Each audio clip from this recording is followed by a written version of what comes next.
নমস্কার বন্ধুরা, welcome to সম্পাস kitchen. আপনারা সবাই কেমন আছেন? আশা করি সবাই ভালো আছেন, সবাই সুস্থ আছেন। আজ আমি আপনাদের বানিয়ে দেখাবো পনির ভাপা। তার জন্য আমি এখানে নিয়ে নিয়েছি 300 গ্রাম পনির। এটা ফ্রেশ পনির। আর পনিরটাকে আমি এইভাবে ডুমো ডুমো করে কেটে নিয়েছি। এবার পনিরে আমি দিয়ে দেব সামান্য পরিমাণে লবণ, আর দিয়ে দেবো সামান্য পরিমাণ লাল লঙ্কার গুঁড়ো, দিয়ে ভালো করে একটু মিশিয়ে নেব। একবার হলে বন্ধুরা এই রেসিপিটা বাড়িতে বানিয়ে খেয়ে দেখবেন, খুবই ভালো লাগবে। গরম গরম ভাত কিংবা লুচি, পরোটা সব কিছুর সঙ্গে খেতে পারেন। দেখেন আমি মিশিয়ে নিয়েছি। এবার একটা মশলা তৈরি করে নেব।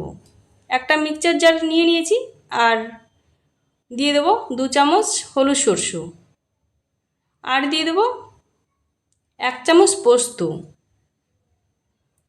আর এখানে দিয়ে দেবো 6টা কাঁচা লঙ্কা আর 4 টুকরো আদা, আর একটু জল দিয়ে একটা মিহি পেস্ট তৈরি করে নেব। দেখেন আমি এখানে পেস্ট তৈরি করে নিয়েছি।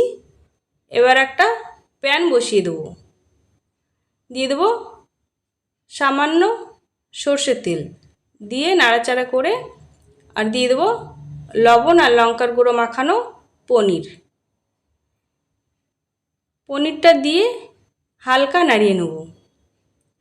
পনিরটা এখানে বেশি ভাজবার দরকার নেই, সামান্য ভাজলেই হয়ে যাবে। আর যদি ভেজে ভাপাটা করা যায় খুব ভালো লাগে। দেখেন আমি এখানে পনিরটা ভেজে নিয়েছি। এবার একটু ঠান্ডা হতে দেবো। ঠান্ডা হয়ে গেলে এবার আমি একটা টিফিনে ঢেলে নেব। টিফিনে ঢেলে নিয়েছি। এবার বেটে রাখা মশলা দিয়ে দেবো। মশলাটা দেওয়া হয়ে গেলে এবার মিক্সচার জারটা ধুয়ে একটু জল দিয়ে দেবো, আর দিয়ে দেবো 1/2 চামচ লবণ, 1/2 চামচ হলুদ গুঁড়ো, আর দিয়ে দেবো 1 চামচ কাঁচা সর্ষের তেল, দিয়ে একটু মিশিয়ে নেব।